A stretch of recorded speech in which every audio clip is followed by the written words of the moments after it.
Israelites Relit Ministry. My name is Pathwal bin Yaakov. Rahab simply means pastor, and you're listening to Israelites Relit Believers of the Way online assembly. All right, we're going to go ahead and get into it. Today, we're going to be dealing with a question that my big sis, Sister Celeste, brought up last week as we was dealing with the account of Abraham and showing that it was never the Most High's will for Haggai to even be in the picture. Never Yah's will for Abraham to take Haggai as his wife. That was something that was done out of mistrust and disbelief concerning the promise that the Most High had gave Abraham, that he would give him a promised seed through the womb of Sarai.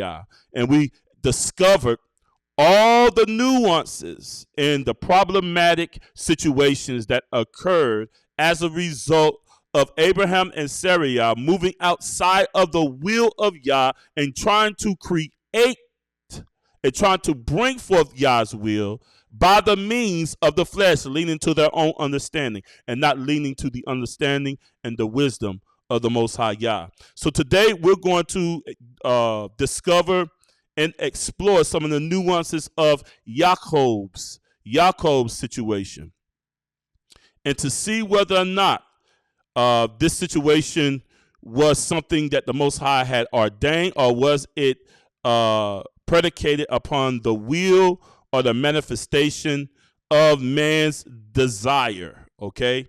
Of man's desire. Let me get there right quick. Here we go. Of man's desire.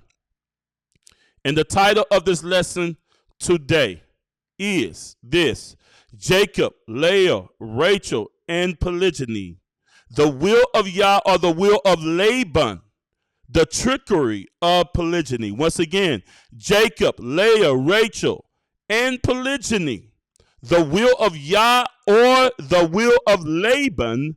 The trickery of polygyny. That's what we're going to deal with today. I'm probably not going to finish all this today, my brothers and sisters, but we will pick this up after Elder G brings forth his three-part teaching. We'll pick some of the nuances. We'll pick up where we left off at and go ahead and finish this, because there's a lot to this, a lot of reading, and there's some things in here that we really need to understand as it relates to Jacob's situation. If you have your scriptures, turn to Genesis chapter 20. Let me see here. Genesis chapter 27, verse 41. Genesis chapter 27, verse 41. And brothers and sisters, as everyone turn there, and throw a one in the chat when you get there, of course. Genesis chapter 27, verse 41. After I finished the lesson last week, my wife gave me her thoughts concerning Sister Celeste's question. And my wife said to me, she said, Patrick, she said, Pathwal, she said, I was just thinking, I think one of the significant things about Jacob's situation opposed to Abraham's situation is that Jacob and Leah was a part of Jacob's bloodline. They were literally a part of the same bloodline of Jacob, right? And we're going to discover that. We're going to see that. And I said to my wife, I said, baby, why didn't you just come over here and say that on stream to everybody? Why didn't you come over here and say that on stream to everybody? I'm telling y'all, my wife, she is very knowledgeable in the scriptures. Of course, she's been in this truth for 25 years. She was raised in the truth just like I was. And her mother and father taught her very well concerning the scriptures. So there's things that she say to me that, sometimes she'll ask me, hey, baby, what you going to talk about on the Shabbat? And we'll go through it. We'll talk about it. And she'll give her input, and she'll give me certain things. And some of the things that she say just be so profound. I'm like, baby, I didn't even think about that. Leah and Rachel was a part of Jacob's bloodline. They were of the same descent. and family tree as Jacob, as Isaac and Rebekah. All right, we're going to look at that, and there's a specific reason why Jacob was sent to Laban. Okay, and maybe this is the reason why the Most High accepted Leah and Rachel into that covenant promise of Isaac through Jacob, is because they were a part of the same bloodline. Now, let me say this, y'all. The Most High, when it comes to bloodline, there's something very significant that he's invested in when it comes to bloodline, right? There's a reason why we say the Most High of Abraham, Isaac, and Jacob, because the Most High specifically dealt with the bloodline descendants of Abraham, Isaac, and Jacob. And even the promise that he gave to Abraham, he told Abraham that he would be the Elohim of his descendants, and that those promises would extend to Abraham's descendants through the promised seed of Isaac. Okay, very important. The Most High has always dealt with bloodline. Is something very important about bloodline descendants when it comes to the Most High Yah. Now, the Most High Yah can still be the Elohim of any nation. If that individual submits to the covenant of Yah and through faith in Yahshua the Messiah, then they can be counted and brought into the commonwealth or the nation of Israel. We see that in Isaiah chapter 58. We see that with Caleb.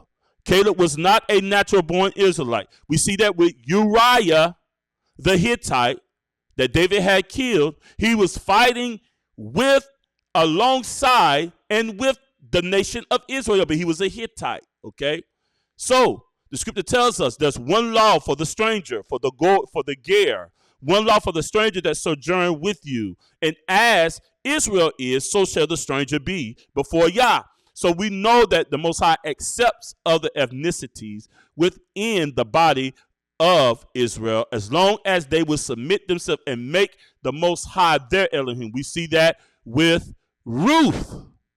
We see that with Ruth.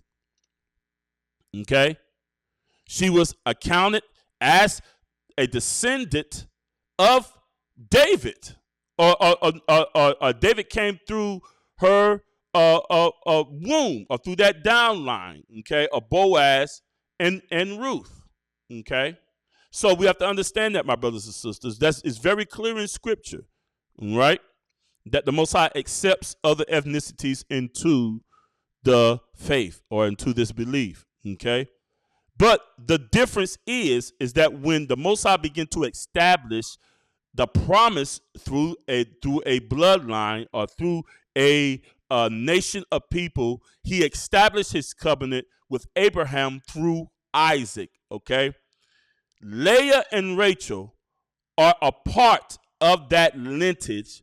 Through who? We're going to see. Through who? Okay.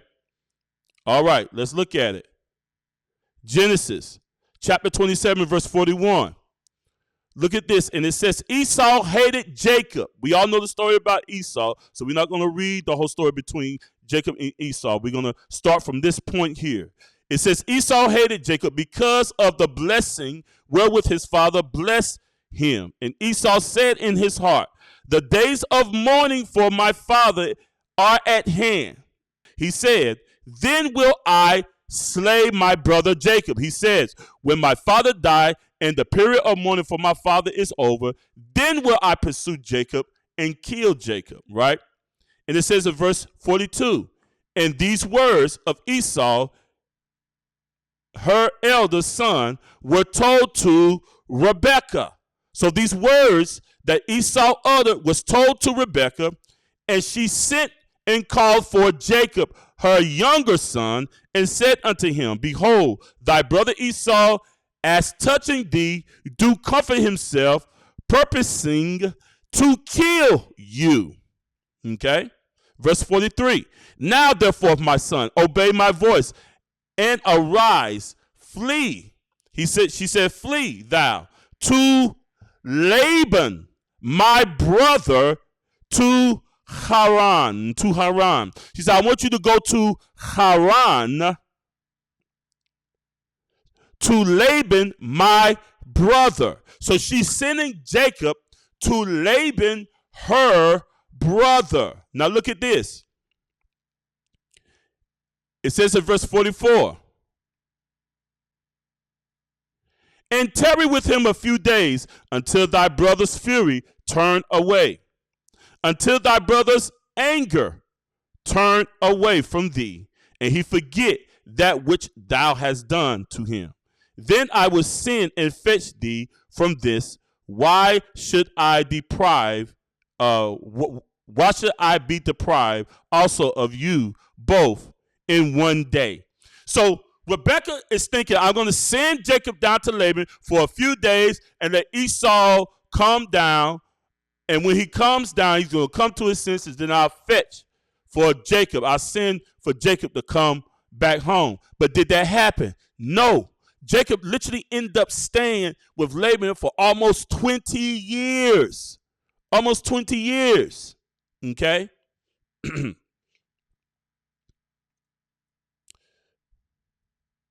Let's go to Genesis. Let's see. Oh, no, not yet. Not yet. Let's continue reading. Let's read verse 46 of the same chapter. Verse 46 of Genesis chapter 27. And Rebekah said to Isaac, I am weary of my life because of the daughters of Heth. Now the daughters of Heth are the same daughters that Esau took to wife. They were Canaanites. They were Canaanites. So Rebekah had a dislike and a displeasure for the daughters of Heth, which were Canaanites, which were Esau wives. He took wives of the family or from the tribe of Heth, which are Canaanites. And she said, if Jacob take a wife of the daughters of Heth, such as these which are of the daughters of the land, what good shall my life do me? She said, what good is my life if Jacob go out here and marry Canaanites, basically doing the same thing that Esau did? Let's look at Genesis chapter 28, verse 1. We're setting the stage, y'all. We're setting the context. We're going to see this very clearly. Now look at this. Genesis chapter 28, verse 1. When you get there, throw a 1 in the chat. Genesis chapter 28, verse 1. Okay. Genesis chapter 28, verse 1. And we're there. Let's read it. And Isaac called Jacob. Now Isaac is calling Jacob. And blessed him and charged him and said unto him, thou shalt not take a wife of the daughters of Canaan. Right? So now this is Isaac speaking to Jacob after Rebekah goes to Isaac and tell him that if Jacob takes a wife from the daughters of her, then her life doesn't have any meaning. That she might as well just go ahead and just die. She has no reason to live. All right? So now Jacob is reinforcing Isaac is reinforcing what Rebekah told Jacob to do at the first. Go to Laban's house. Okay? So Isaac called Jacob and blessed him and charged him and said unto him, thou shalt not take a wife of the daughters of Canaan. Verse 2 of Genesis chapter 28. Arise and go to Padaram. Go to Padaram of the house of Bethel, thy mother's father, and take a wife from hence of the daughters of Laban, thy mother's brother. Okay? So back then, it wasn't a strange and weird thing for a first cousin to marry a first cousin, basically. Okay? That wasn't a strange thing back then. Of course, it was fewer people on the earth at that time. So they would marry within their family first cousin, second cousin, third cousin, they they would marry each other, okay? We don't practice that today because we don't have to. We got enough descendants from 12 tribes whereby we can marry into various tribes, okay? All right? So we don't have to practice that to this day, okay? But back then, that's what they did, okay? So we see the difference between what? Abraham went into Haggai. She was an Egyptian. She had no ties to their lineage. Now, Abraham, wife Sarai, was of his lineage. She was Abraham's father's daughter from one of Abraham's father's wife. Abraham's father's name was Terah. That was his name. Terah had many wives. When you go back and look into Yashar, he had multiple wives. They were from the land of Ur. Okay, so Abraham was from the land of Ur, which is Babylonian. They are Babylonian. The Chaldeans, the land of the Chaldeans. That's where the Most High called Abraham from. Okay, now Abraham married one of his father's daughters. Okay, from another woman. Okay, that's what he did. Sarai was basically his sister. Okay, all right. With that being said, he told him to go and arise and go to Pathwal, to the house of Bethel, thy mother's father, and take thee a wife from thence of the daughters of Laban, thy mother's brother. Now look at this, Genesis chapter 28, verse 3.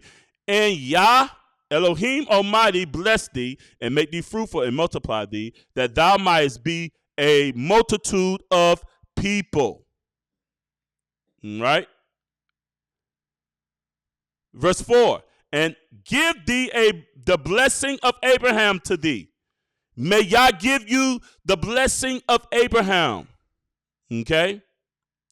And to thy seed with thee, that thou mightest inherit the land wherein thou art a stranger, which Elohim gave unto Abraham. Verse 5. And Isaac sent away Jacob, and he went to Pathwal unto Laban, son of Bethel, the Syrian, the brother of Rebekah, Jacob and Esau's mother. Let me see if I can find this right quick. In Genesis chapter 28, verse 5. And Isaac sent away Jacob, and he went to Pathwal unto Laban, son of Bethel, the Syrian, the brother of Rebekah, Jacob and Esau's mother. All right. Now let's go to Genesis chapter 29, verse 1, y'all. Let's go to Genesis chapter 29, verse 1. Yeah. A Amorite of the, okay. Oh. Sister Gabby, hold on 1 minute. Yes. I think you own to something. Let me look at this right quick. Sister Gabby put this definition. Let me post it right quick. She put this definition in the chat, and it's Syrian. It's the definition of Syrian. A Amorite of a Aramean, Syrian, Aramete. Look, you know what? Let me go back to that scripture again. I think that's going to make sense. Hold on. Let me go back to that verse again. That's in Ezekiel chapter 16, verse 3. It says, and say thus saith Yah, Elohim of Israel, thy birth and thy nativity is the land of Canaan. Thy father was an Amorite, and thy mother an Hittite. Y'all see that? That word Amorite is the same word that Sister Gabby put in the chat. She put the definition for Syrian in the chat. And it's an Amorite. That's what the Syrian means in the Hebrew. It's an Amorite. Okay?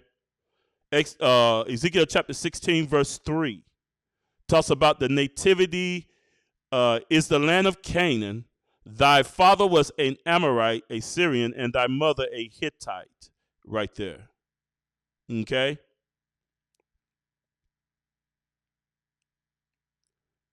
And that's where the Hebrews derive from. Abraham came from the land of the Chaldeans. The land of the Chaldeans. Rachel was a Syrian. Okay? Rachel came from, her brother was Laban. Laban was a Syrian, according to Genesis chapter 28, verse 5. Laban was the son of Bethuel the Syrian, Amorite. All right, that's what that word means, Amorite. Rebekah, Jacob, and Esau's mother. So Jacob Isaac sends Jacob back to Laban, Rebekah's brother, to get a wife. All right, we see that. Genesis chapter 29, verse 1. How many of y'all there? I know I've been rambling this stuff. How many of y'all there? Genesis chapter 29, verse 1. So, my brothers and sisters, what I'm trying to get y'all to understand is that the two nations came together in order to form the Hebraic nation, or the nation Israel, that that our nativity started from. Okay, Ezekiel tells us that our father was an Amorite and our mother was a Hittite. Okay, so two nations coming together to form what we call the Hebraic nation, or the nation of Israel. All right? Okay. And it says, then Jacob went on his journey and came unto the land of the people of the east. So now Jacob is going further east. Okay? And he looks and beheld as a well in the field. Lo, there was 3 flocks of sheep laying by it, for out of that well they watered the flocks, and a great stone was upon the well's mouth. And thither were all the flocks gathered, and they rolled the stone from the well's mouth and watered the sheep, and put the stone again upon the well's mouth in his place. And Jacob said unto them, my brethren, which be ye? And they said, of Haran are we. He said, so we are from Haran. And he said unto them, know ye Laban the son of Nahor? And they said, we know him. And he said unto them, is he well? And they said, he is well. And behold, Rachel, his daughter, cometh with the sheep. And he said, lo, it is yet high day, neither is it time that the cattle should be gathered together. Water ye the sheep, and go and feed them. Verse 8, and they said, we cannot until all the flocks be gathered together, and till they roll the stone from the well's mouth, then we water the sheep. Verse 9, and while he yet spake with them, Rachel came with her father's sheep for she kept them. And it came to pass that when Jacob saw Rachel, the daughter of Laban, his mother's brother, and the sheep of Laban, his mother's brother, that Jacob went near and rolled the stone from the well's mouth and watered the flock of Laban, his mother's brother. Verse 11 said, and Jacob kissed Rachel and lifted up his voice and wept. And Jacob told Rachel that he was her father's brother, and that he was Rebekah's son, and she ran and told her father. Verse 13, and it came to pass when Laban heard the tidings of Jacob, his sister's son, he ran to meet him and embraced him and kissed him and brought him to his house and told Laban all the things. She told Laban all the things. Verse 14, and Laban said unto him, surely thou art bone of my bone, flesh of my flesh. And he abode with him the space of a month. So Laban meets Jacob and declares that Jacob is what? Bone of his bone and flesh of his flesh. Bone of his bone and flesh of his flesh. And he stayed there with Laban for the space of a month. Verse 15, and Laban said unto Jacob, because thou art my brother, or you art my kin, shouldest thou therefore serve me for naught? Tell me, what shall thy wages be? So Laban looks at Jacob and said, listen, being that you are my kinsman, you are my nephew, okay? You're my nephew. He says that thou shouldn't come here and serve me for naught. You tell me what your wage is. You tell me what you want to work for me. You name your price of what you want to work for me. Now look what he says here in verse 15. And Laban had two daughters, named the name of the elder Leah, and the name of the younger was Rachel. Leah was tender-eyed, but Rachel was beautiful and well-favored. So, I mean, Leah was tender-eyed, and she had some beautiful eyes. But Rachel, Scripture says that she was well-favored. She had them curves in the right places, my brothers and sisters. So she was well-favored. She was overall beautiful. Okay? And Jacob loved Rachel and said, I will serve thee 7 years for Rachel, thy younger daughter. So Laban is telling him, hey, look, you are bone of my bone, flesh of my flesh. Okay? You let me know what you want or what your wages are. I'm not going to let you, I'm not going to just let you just serve me for naught, for nothing. You tell me what you want. You tell me what your wages are. Right? So Jacob tells him, look, I'll serve 7 years for Rachel, thy younger daughter. And Laban said, it is better that I give her to thee, that then that I should give her to another man. Abide with me. He says, so it's better for me to give her to you than for me to give her to another man. Now, why is Jacob acquiring marriage as the product of his service or the wages for his service? Why? Because Isaac and Rebekah sent Jacob to Laban for the purpose of finding or getting a wife from the house of Laban. Why? Because Laban was Rebekah's brother. So they wanted to keep that lineage or that bloodline intact. So Jacob married within their tribe or within the relatives, okay? All right. Now look at this. Verse 20, and Jacob served 7 years for Rachel, and they seemed unto him but a few days, for the love he had for her. It wasn't no problem. It seemed like a couple of days. He served for 7 years, but because he was so in love with Rachel, man, she must have been something to look at, boy. It said it seemed to him but a few days. 7 years seemed to him but a few days because he loved her. He was excited. He was like, oh, boy, guess I'm getting ready to get Rachel. I'm going to work these 7 years, man.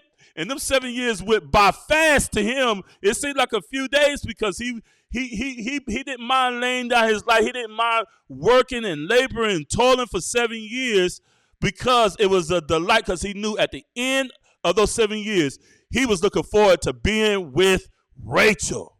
Okay? Now, think about this. Let's point this out before we go further.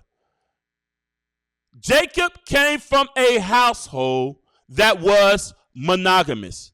The only relationship that he saw Isaac have was with his mother. So growing up in that household, it would make sense that Jacob's mind would follow and function in the same likeness as his father Isaac. He was only looking for one. He only wanted one. He only loved Rachel. Okay? He wasn't looking for 3 or 4 wives. He didn't say to Laban, hey, look, I tell you what, I worked 7 years for Rachel, and then 7 years for Leah, 7 years for another one. You know, he wasn't trying to get more than one. He only wanted one. That was the initial objective. That's what he wanted. I will work 7 years for Rachel. I love her. She was the first lady that I met at the well. And see, there's a similarity to this, because if you read further on, okay, further on, when Isaac, when Abraham sent his servant to find Rebekah, right? He found Rebekah where? Where did the servant find Rebekah at? Where did the servant find Rebekah at? When Abraham sent his servant to find Isaac a wife, where did Abraham's servant find Rebekah at? Someone put it in the chat. Someone put it in the chat right quick.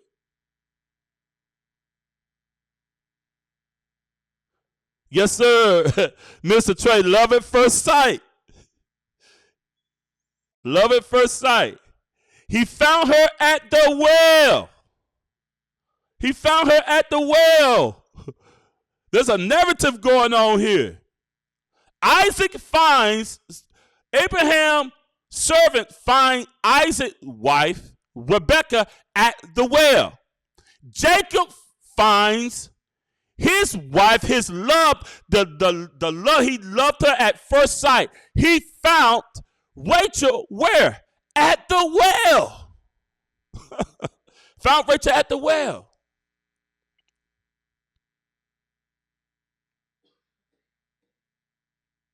Okay?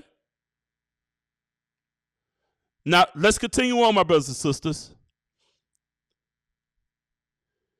He says in verse 20, and Jacob served 7 years for Rachel, and they seemed unto him but a few days for the love he had for her. Verse 21. And Jacob said unto Laban, give me my wife. He said, give me my wife. After those 7 years, he's like, okay, you give me my wife. Give me my wife. Give me the woman I asked for. Give me Rachel. She's my wife. Okay, that was his intent. Give me my wife. When Jacob mentioned his wife, he didn't say, give me my wife. He said, give me my wife, Rachel. I want Rachel. For my days are fulfilled. I fulfilled my days. I fulfilled the 7 years. Now it's time for you to fulfill your obligation, your promise to me. You was going to say, I will work 7 years for Rachel. And you said there would be no other better person to give her to but you. I would rather give her to you than to any other man. That's what you said now. I told you my agreement. You asked me. I'm not going to let you serve me for naught. Tell me what your wage is, what you want. I told you what you want, what I want. I worked 7 years for Rachel. Now the 7 years are fulfilled. The days are fulfilled. Give me my wife, Jacob tells Laban. And Laban gathered together, verse 22, Laban gathered together all the men of the place and made a feast. And it came to pass in the evening, see that? It came to pass in the evening, let's look up that word, Erib, dusk, evening tide, night, okay? So that evening tide, when the sun is setting, that twilight, that gray area when the sun is setting and the darkness is intertwined, okay? That's what that word means too. The root word of that word, evening there, means intertwined. Let me pull that up right quick. Let's look at that right quick. It says right here, if y'all can see it on the screen, it says right here.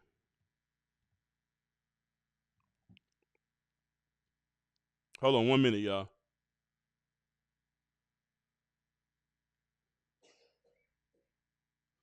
Okay, brothers and sisters. We're not going to finish all this today. We're going to get to a point and we're going to stop for today, okay? And we'll pick this up the next time I bring the lesson. It says, that word evening here, H6150, this is where it's from. It is Arab, right? Arab. Through the idea of covering with a texture to grow dusky at sundown, be darkened towards evening, okay? Towards evening. Now, when you tap on that word, the word Arab is a primitive root to braid, that is intermix, or to give or be secure as a kind of exchange, to engage, to intermortgage. All right, that intermix is the part of the day, the even or the evening, whereby the sun and the sunlight and the darkness is mixing, and it becomes dusk, it becomes gray. That's what that evening represents there in the text. The evening is the transitioning from the light into the darkness, into the Lila, into the night, okay? He says, it came to pass at evening that he took Leah his daughter and brought her to him, and he went in unto her. So while it was night or evening, it was dusk. They didn't have lights and stuff like we have today. They had candles and stuff. So he probably couldn't see. He's probably so excited and ready to consummate the marriage that he didn't take the time to see if it even was her. Okay? It says he brought Leah to him, and he went in unto her. Verse 24, and Laban gave unto his daughter Leah Zilpah, his maid, for a handmaiden. Verse 25, and it came to pass that in the morning, behold, it was Leah, and he said to Laban, in the morning he looked at her and realized it was Leah, and he said unto Laban, what is this that thou hast done to me? Did not I serve thee for Rachel? He said, I told you that my wages was going to be 7 years for Rachel. Wherefore, thou hast what? Thou hast beguiled me. Ramah, to hurt. Y'all see that Hebrew word beguile here? In verse 25? Let's look it up right quick. I want y'all to see this word here. The Hebrew word beguile here. Look what it means. The Hebrew word beguile here. Ramah, to hurl, specifically to shoot, to delude or betray, as if causing to fall, beguile, betray, deceive. So Laban beguiled him, causing him to fall. He deceived him. So this very act was an act of deception. He was deceived. Okay? So we see the premise that deception was the core of this start of this polygynous relationship, this polygynous agenda going here. See, who caused this polygynous agenda? Who caused this? See, Laban knew that the love that that Jacob had for Rachel. He knew the love that Jacob had for Rachel. He knew that. So he capitalized on that and said, you know what? Instead of giving him Rachel, I'm going to give him Leah because I know that he's going to work another 7 years. I know he's going to do whatever he wants to do and needs to do for his love for Rachel. So let me beguile him. Let me deceive him. See, Laban knew what was going on. He knew what he was doing. He was taking advantage of Jacob. He knew that. He knew Jacob's love for Rachel. And he knew that Jacob would do anything in his power to be with Rachel. So he beguiled him.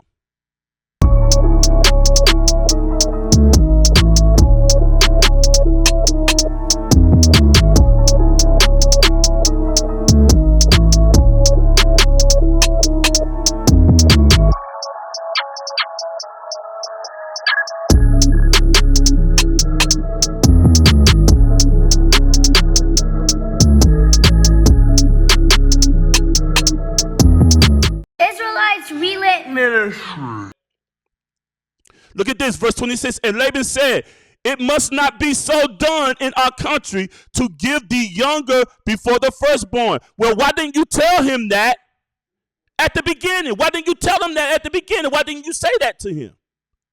You should have made that known at the beginning. But no, you wait to the end to let him know that.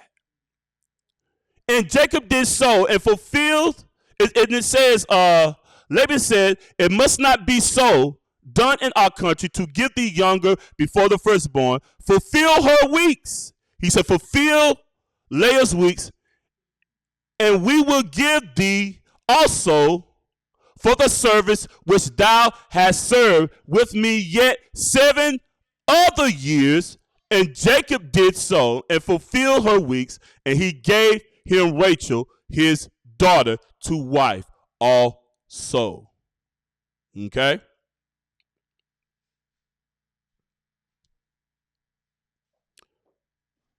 All right, let's finish reading. We're going to end it for the day, okay? And we'll pick this up the next time. That's my turn to give a teaching. We'll finish this out. It says, and Jacob did so and fulfilled her weeks and gave him Rachel, his daughter, to wife also. And Laban gave to Rachel, his daughter, Bilhah, his handmaiden, to be her maid. And he went in also unto Rachel, and he loved also Rachel more than Leah, and served with him yet 7 other years. So what it looks like here is that after Jacob agreed to work 7 more years for Rachel, that he went ahead and gave Rachel to him for wife. He didn't have to work 7 years. And then after the 7 years, Rachel was given to him. Laban went ahead and gave Rachel to Jacob, and Jacob went ahead and worked off the 7 years. That's what it looks like in the text that happened, okay? Because it says that he went in also unto Rachel, and he loved also Rachel more than Leah, and served with him yet 7 other years. So he went in unto Rachel and loved Rachel more than Leah, and then it said, and he served with him yet another 7 years. Okay?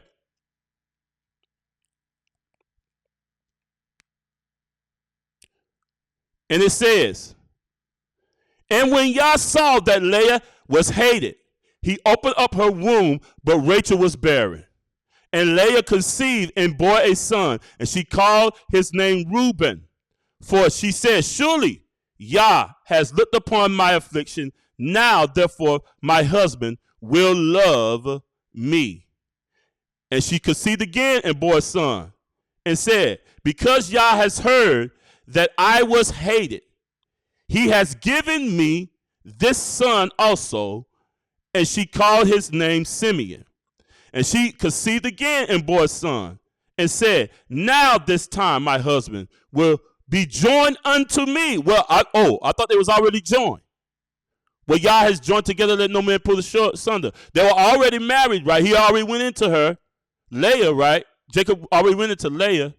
I thought they was already joined. But now Rachel is saying, because I bore him another son, he will be joined unto me, because I have borne him 3 sons. Therefore was his name called Levi.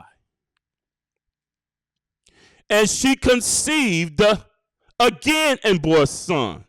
And she said, now I will praise Yah. Therefore she called his name Judah and left bearing. Okay, she stopped bearing after the 4th son, Judah. She stopped bearing. Okay, but Yah saw her affliction. She saw that she was hated, and she opened up her womb and closed Rachel's womb. We're gonna pick up from there the next time that I teach my brothers and sisters. I pray that this teaching was a great inspiration to your heart.